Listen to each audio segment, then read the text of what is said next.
Nag-apply si Juan as accountant.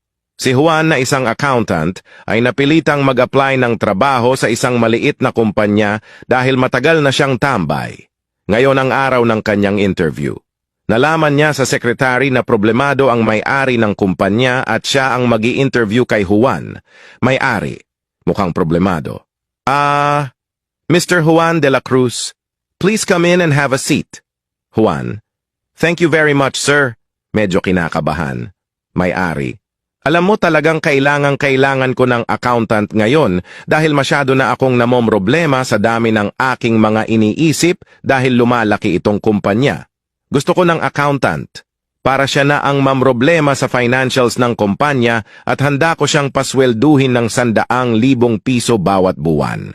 Nagulat at natuwa si Juan dahil sa laki ng sweldong ibibigay ng may-ari, kaya't siya'y nagpakitang gilas. Juan, kung gayon handa po akong tanggapin kahit anong problemang nais niyong problemahin ko, may-ari. Sige, tanggap ka na at pwede ka nang mag-umpisa sa lalong madaling panahon. Juan, tuwang-tuwa. Sir, nagtataka lang po ako kung bakit kaya niyong magpasweldo ng ganoong kalaki gayong maliit lang po itong kumpanya natin. May-ari. Yan ang una mong problema.